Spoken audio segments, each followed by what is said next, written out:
ጤና ይስጥልኝ የተወደዳችሁ ተከታታዮቻችን ምጣኔ ሀብታዊ እድገት ለማህበራዊ ዋስትናችን በማለት ተግቶ ከሚሰራው ገበያ ሚዲያ የህዳር 14 ቀን 2018 ዓ.ም የዕለቱን የምዕራፍ 1 የዜና ዘገባችንን ይዘንላችሁ ቀርበናል። የዜና ዘገባችንን ስፖንሰር ያደረገልን አጋራችን ደግሞ የሮሃ ፎሬክስ ቢሮ ነው። በዜና ዘገባችን ላይ የሮሃ ፎሬክስ ቢሮ የዕለቱን የምንዛሬ ተመን የምናሳውቃችሁ ይሆናል። በዜናዎቻችን ላይ የተመረጡ ምጣኔ ሀብታዊ ማህበራዊና ሌሎች ወቅታዊና አዳዲስ ጉዳዮችን አካተናል። እንድትከታተሉን እንጋብዛችኋለን። በቅድሚያም አርዕስቶችን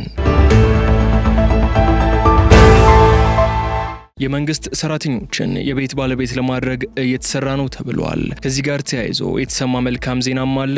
አብራችሁን ስትቆዩ የምታደምጡት ይሆናል። ባለስልጣኑ የቴክኖሎጂ ውጤቶችን በመጠቀም ስሜን ለማጠልሸት እየሰሩ ነው ያላቸውን አካላት በጥብቅ አስጠንቅቀዋል። ዝርዝሩን ይዘነዋል። ከፍተኛ የሆነ የትርፍ ማሽቆልቆል ያጋጠመው ግዙፍ ኢትዮጵያዊ ተቋም መነጋገሪያ ሆኗል። ይህ ተቋም ማነው? በምን ምክንያትስ ለከፍተኛ የትርፍ ማሽቆልቆል ተዳረገ?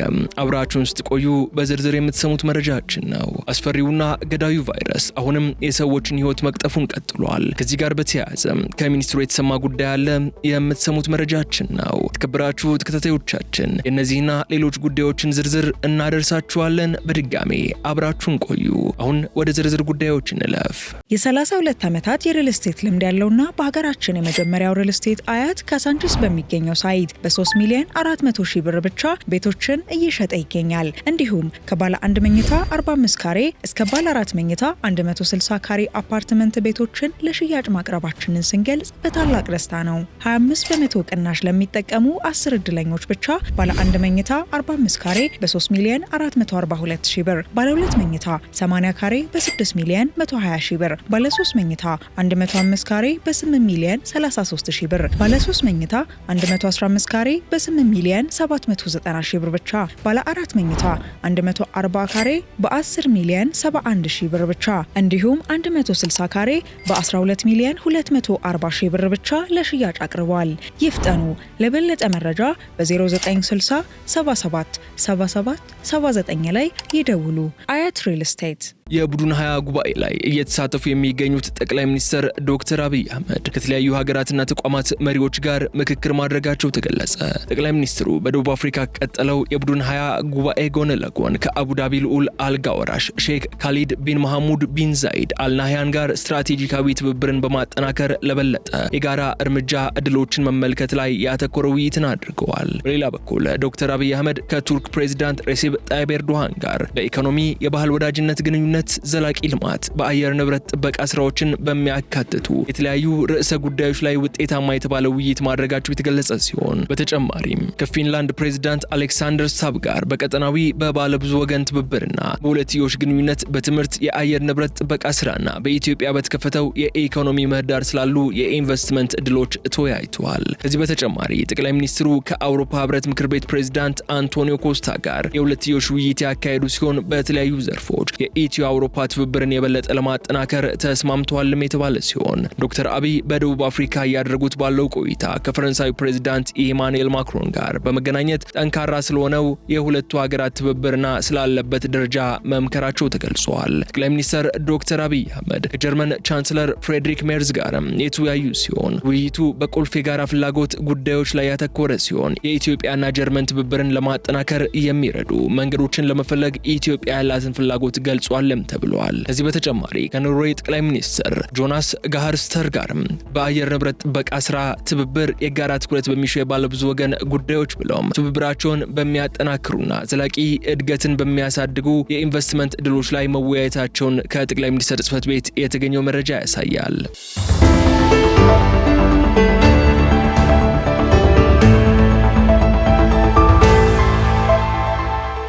ኮሚሽኑ ባለሀብቶች የሚያነሷቸውን ችግሮች እንዲፈታ ከፓርላማ ማሳሰቢያ ተሰጠው። በተለያዩ የአገሪቱ አካባቢዎች መዋዕለ ንዋያቸውን የሚያፈሱ ባለሀብቶች የሚያነሷቸውን ችግሮች የኢትዮጵያ ኢንቨስትመንት ኮሚሽን እንዲፈታላቸው የሕዝብ ተወካዮች ምክር ቤት የንግድና ቱሪዝም ጉዳዮች ቋሚ ኮሚቴ ማሳሰቡ የተሰማ ሲሆን የማሳሰቢያ የተሰጠውም የኢትዮጵያ ኢንቨስትመንት ኮሚሽን የ2018 በጀት ዓመት የመጀመሪያ ሩብ ዓመት ዕቅድ አፈጻጸም ሪፖርቱን ህዳር 11 ቀን 2018 ዓ.ም ለንግድና ቱሪዝም ጉዳዮች ቋሚ ኮሚቴ ባቀረበበት ወቅት ነው። ኮሚሽኑ ባቀረበው ሪፖርት በሩብ ዓመቱ በግብርና በግብርና በገቢና በውጪ ንግድ በቤቶች ልማትና በኢንፎርሜሽን ኮሚኒኬሽን ዘርፎች አዳዲስ የኢንቨስትመንት ፍቃዶች መመዝገባቸውንም አስታውቀዋል። ኢንቨስተሮች ወደ ውጭ ከሚልኳቸው ምርቶች በሩብ ዓመቱ የተገኘው 143 ሚሊዮን ዶላር መሆኑን በውጪ ቀጥታ ኢንቨስትመንት 5400 የስራ ዕድል ለመፍጠር አቅዶ ለ4783 ዜጎች የስራ ዕድል እንደፈጠረም አስታውቀዋል። ኮሚሽኑ በሩብ ዓመት እቅዱ ባለፉት ዓመታት ፍቃድ ከወሰዱ ፕሮጀክቶች መካከል 12ቱ ወደ ማምረት እንዲገቡና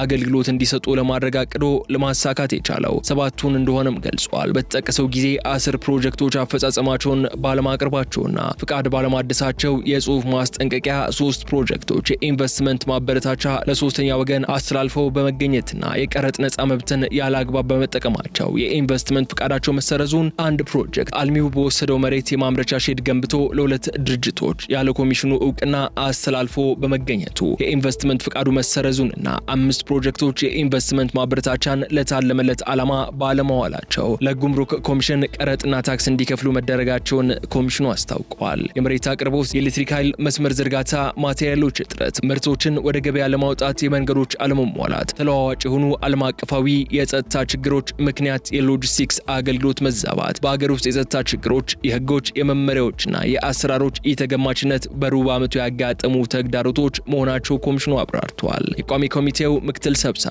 አቶ ዮሐንስ መስፍን በሰጡት አስተያየትም በክልሎችና በከተማ አስተዳደሮች አሁንም መፈታት ያለባቸው ማነቆዎችና ችግሮች እንዳሉ አመላካች ጉዳይ መኖሩን ተናግረዋል። የምክር ቤት አባላት ወደ ተመረጡባቸው አካባቢዎች በሚሄዱበት ወቅትም ባለሀብቶችና ኢንቨስተሮች የሚያነሷቸው ችግሮች መቀጠላቸውን ጠቅሰው የተወሰኑት ቢፈቱም አብዛኞቹ አለመፈታታቸውን አስረድተዋል። አክለውም በአማራና በኦሮሚያ ክልሎች መሰረታዊ የሚባል ምክንያት ያላቸው በስፋት ያልተፈቱ ችግሮች አሉም ብለዋል። እነዚህን ችግሮች መፍታት ካልቻልን ድርጅቶቹንና ኢንቨስተሮቹን ወደ ተሻለ የማምረት ደረጃ እንዲገቡ ምቹ ሁኔታ አልተፈጠረም ማለት ነው። ይህ ካወቅን ደግሞ እንዴት ነው መፍታት ያለብን የሚለውን ጉዳይ ሊያሳስበን ስለሚገባ ችግሮችን ለመፍታት መጣር አለባችሁም ብለዋል። የመሬት የኤሌክትሪክ አቅርቦትና የሰላም ሁኔታ ክልሎችና የከተማ አስተዳደሮች ጭምር የራሳቸውን ሚና ወስደው እንዲሰሩ የተቀናጀ ስራ መከወን አለበትም ብለዋል። ምክትል ሰብሳቢው አክለውም በህዝቡ ውክልና ወቅት የምክር ቤቱ አባላት በተደጋጋሚ ለኮሚሽኑ ተመሳሳይ የሆኑ ጥያቄዎች እንደሚልኩ ገልጸው ለአብነትም ዜጎች መዋለ ንዋያቸውን ማፍሰስ ከሚፈልጉ ባለሀብቶች ወደ አካባቢያቸው እንዲመጡ ለኮሚሽኑ አሳውቁልን የሚል የመልማት ፍላጎት በተደጋጋሚ እንደሚነሳ አብራርተዋል። የሚጠበቅባቸውን ተግባራዊ ያላደረጉ፣ የምርት መጠናቸውን በግልጽ የማያሳውቁ፣ በውል ስምምነት መሰረት መተግበር የሚጠበቅባቸውን ያልተወጡ፣ ሙሉ አቅማቸውን ተጠቅመው ወደ ማምረት አለመግባት የመሳሰሉ ችግሮችና ማነቆች ተቀርፈው ኩባንያዎች ወደ ተሻለ ስራ መግባት አለባቸው መባሉም ተዘግቧል።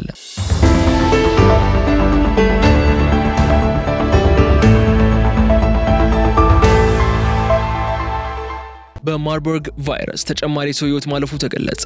ትላንት ዳር 13 ቀን 2018 ዓ.ም በተደረጉ 7 የላቦራቶሪ ምርመራዎች በሁለት ሰዎች ላይ ቫይረሱ መገኘቱን ያስታወቀው የጤና ሚኒስቴር የአንድ ሰው ህይወት ማለፉንም ገልጿል። በዚህ መሰረት እስካሁን ድረስ በአጠቃላይ 53 ሰዎች ላይ የላቦራቶሪ ምርመራ የተደረገ ሲሆን በአጠቃላይ በማርበርግ ቫይረስ የተያዙ ሰዎች ቁጥርም 10 ደርሷል። ህይወታቸው እንዳለፈ የተረጋገጠ ሰዎች ቁጥር ደግሞ 5 መድረሱ ተገልጿል። እስካሁን ከበሽታው ያገገሙ ሰዎች የሉም ያለው ሚኒስቴሩ 5 ሰዎች ህክምና ላይ እንደሚገኙም አስታውቀዋል።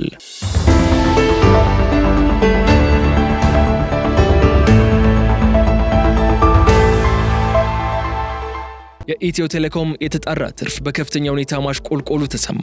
ኢትዮ ቴሌኮም በ2024-25 የበጀት ዓመት ያስመዘገበው ከታክስ በኋላ የተጣራ ትርፍ ካለፈው ዓመት ጋር ሲነጻጸር በ70% አሽቆልቁሎ 5.8 ቢሊዮን ብር ብቻ መሆኑ ተገልጿል። ይህ በመንግስት ይዞታ የሚተዳደረው ግዙፍ ኩባንያ ትርፉ በከፍተኛ ሁኔታ ሊወድቅ የቻለበት ዋነኛ ምክንያት መንግስት ሐምሌ 2024 ላይ ተግባራዊ ያደረገው የምንዛሬ ተመን ማሻሻያ ወይንም የብርን ዋጋ መንሳፈፍ ያስከተለው ከባድ ጫና ነው ተብሏል። በኦዲት አገልግሎት ኮርፖሬሽን የተመረመረው ይፋዊ የፋይናንስ ሪፖርት እንደሚያሳየው ለትርፉ ድንገተኛ መውደቅ ዋነኛ ምክንያት የውጭ ምንዛሪ ኪሳራ ነው ያለ ሲሆን ይህ ኪሳራ ካለፈው ዓመት ጋር ሲነጻጸር በ1825% ማሻቀቡን አሳይቷል። ሪፖርቱ አክሎም መንግስት ሐምሌ 29 ቀን 2024 ካወጃቸው የማክሮ ኢኮኖሚ ሪፎርሞች መካከል አንዱ የውጭ ምንዛሪ ተመንን በገበያ እንዲወሰን ማድረጉ ነበር። ይህ በቋሚ ምንዛሪ ስርዓት ላይ የተደረገው ለውጥ ተቋሙ በውጭ ምንዛሪ ይዞት የነበረ ዕዳና ክፍያዎች ላይ ከፍተኛ ኪሳራን አስከትሏል አስከትሏል ብለዋል። በቁጥር ሲገለጽ ሰኔ 2024 ላይ 3 ቢሊዮን ብር ብቻ የነበረው የውጭ ምንዛሬ ኪሳራ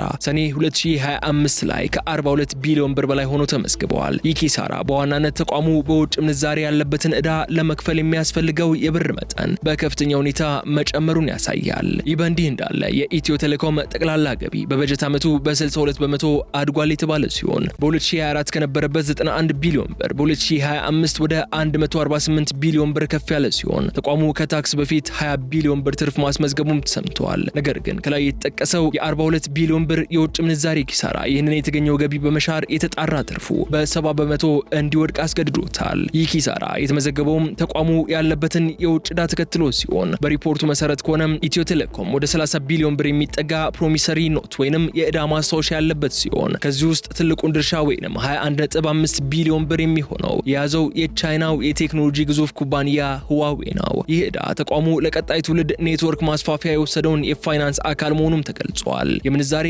ማሻሻያው ያስከተለው ኪሳራ በቅርቡ ይፋ በሆነው የተቋሙ የአክሲዮን ሽያጭ ላይም ቀጥተኛ ጫና ፈጥሯል የተባለ ሲሆን ከጥቅምት 2024 እስከ የካቲት 2025 በተሸጠው 10.6 ሚሊዮን አክሲዮን በአንድ አክሲዮን የተገኘው ትርፍ 5 ብር ከ79 ሳንቲም ብቻ ሆኗል የተባለ ሲሆን ይህም ከባንክ ኢንቨስትመንት ከሚገኝ ትርፍ በእጅጉ ያነሰ መሆኑን ሪፖርቱ አመላክተዋል። ይህ የኢትዮ ቴሌኮም የትርፍ ማሽቆልቆል ዜና የተሰማው ብቸኛ ተቀናቃኙ ሳፋሪኮም ኢትዮጵያ የተሻለ አፈጻጸም እያሳየ መሆኑና በ2027 ዓመት ትርፋማ ለመሆን ተስፋ እንዳለው በሚገልጽበት ወቅት መሆኑም ተጠቁሟል ሲል ሪፖርተር ዘግቧል።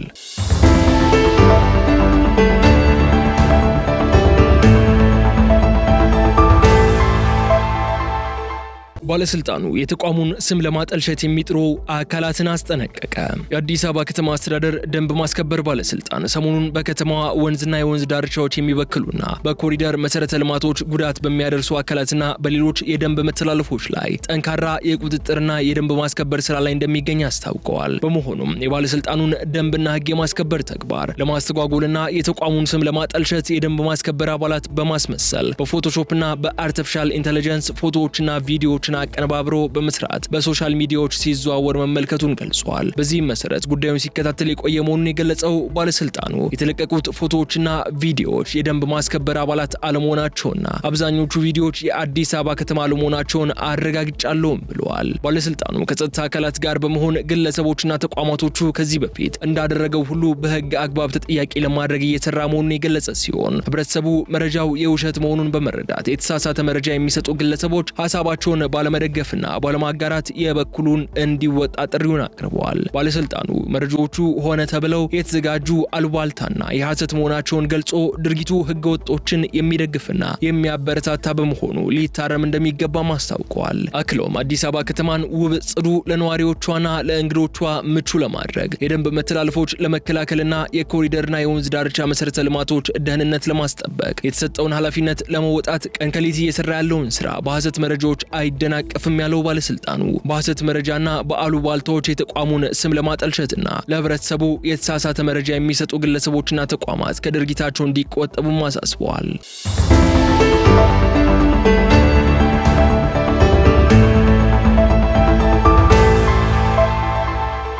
የመንግስት ሰራተኞች የመኖሪያ ቤት እንዲኖራቸው እየተሰራ መሆኑ ተሰማ።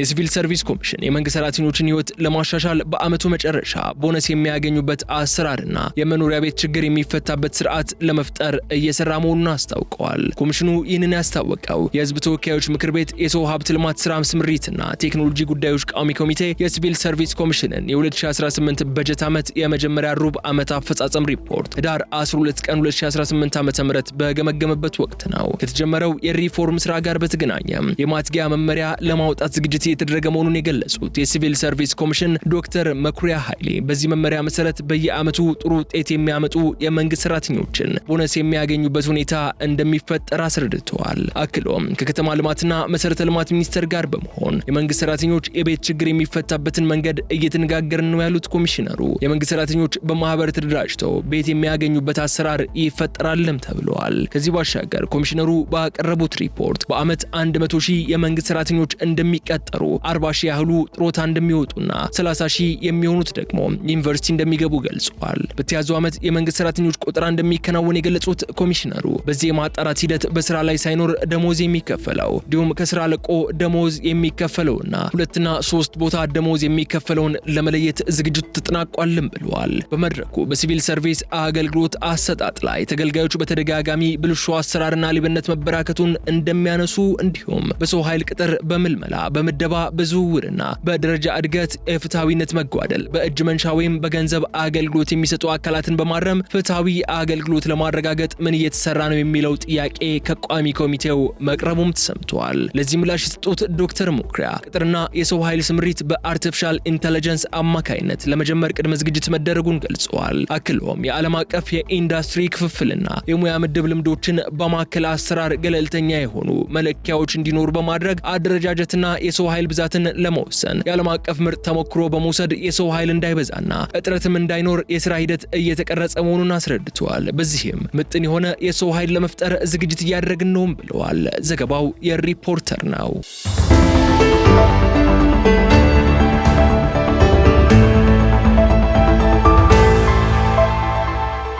ኢትዮጵያ በከፍተኛ ሁኔታ የሳይበር ጥቃት ኢላማ ሆናለች ተባለ። በአፍሪካ በሰው ሰራሽ አስተውሎት የሚመሩ የሳይበር ጥቃቶች እየጨመሩ መምጣታቸው ተገልጿል። አፍሪካ በሰው ሰራሽ አስተውሎትና በተፋጠነ ዲጂታላይዜሽን የተነሳ የሚፈጸሙባት የሳይበር ጥቃቶች በከፍተኛ ፍጥነት እየተባባሱ መምጣታቸውን ቼክፖይንት ሶፍትዌር ቴክኖሎጂስ በ2025 የአፍሪካ የሳይበር ደህንነትን በማስመልከት በወጣው ሪፖርት አመላክተዋል። ተቋሙ በሪፖርቱ ኢትዮጵያ በአህጉሪቱ በብዛት ኢላማ እየሆነች ያለች ሀገር ሆናለች ሲልም አመላክተዋል። ሪፖርቱ በአሁኑ ጊዜ በአፍሪካ ያሉ ድርጅቶች በሳምንት በአማካይ ከ3000 በላይ የሳይበር ጥቃቶች እንደሚገጥማቸው ያስታወቀ ሲሆን ከሀገራቱ መካከልም ናይጄሪያ በብዛት ጥቃት ያስተናገደች ሲሆን ኢትዮጵያ ደግሞ በሳምንት ከ11000 በላይ የሚሆኑ ጥቃቶች ኢላማ በመሆን በከፍተኛ ሁኔታ የሳይበር ጥቃት ኢላማ ከሆኑ የአፍሪካ ሀገራት መካከል አንዷ መሆኗን የደቡብ አፍሪካው አይ አፍሪካ ዘግቧል። ተቋሙ ያልተለመደ ሲል የገለጸው የኢትዮጵያን ከፍተኛ የሳይበር ጥቃት ኢላማነት ሀገሪቱ እያካሄደች ከምትገኘው የተፋጠነ የዲጂታል ሽግግር ጋር ማያይዞታል። ድርጅቶች በወረቀት ላይ ከተመሰረተ አሰራር ወደ ዲጂታል ስርዓቶች ሲሸጋገሩና የክላውድ አገልግሎቶችን መጠቀም ሲጀምሩ ለሳይበር ጥቃት ተጋላጭ የመሆን እድላቸው እየሰፋ በመሄድ ለጠላፊዎች በርካታ አጋጣሚዎች እንደሚፈጥርም ጠቁሟል ሲል አዲስ ስታንዳርድ ዘግቧል።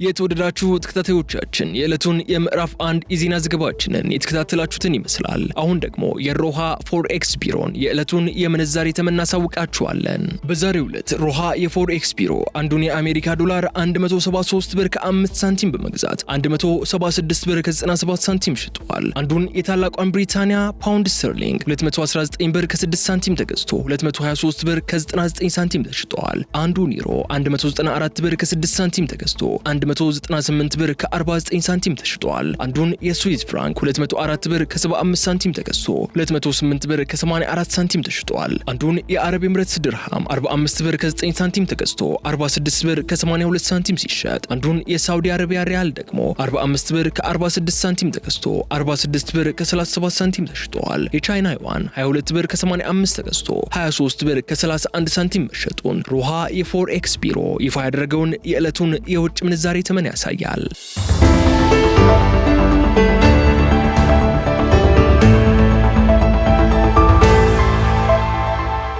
የተከበራችሁ ተከታታዮቻችን ከገበያ ሚዲያ ወደ እናንተ ሲደርሱ የነበሩትን የህዳር 14 ቀን 2018 ዓ.ም የዕለቱን የዜና ዘገባዎቻችን እነዚህ እስካሁን ተከታተሏቸው ቆያችሁን ይመስሉ ነበር። በቀጣይ በሌሎች ጉዳዮች መልሰን እስክንገናኝ ድረስ መልካም ሁሉ ለእናንተ ተመኘን።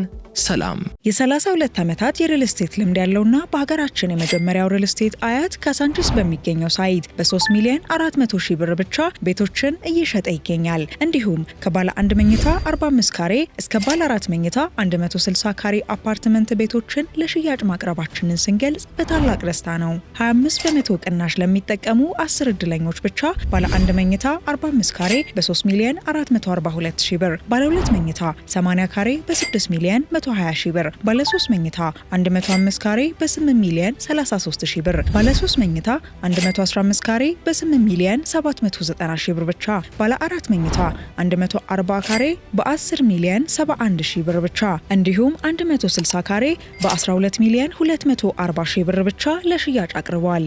ይፍጠኑ።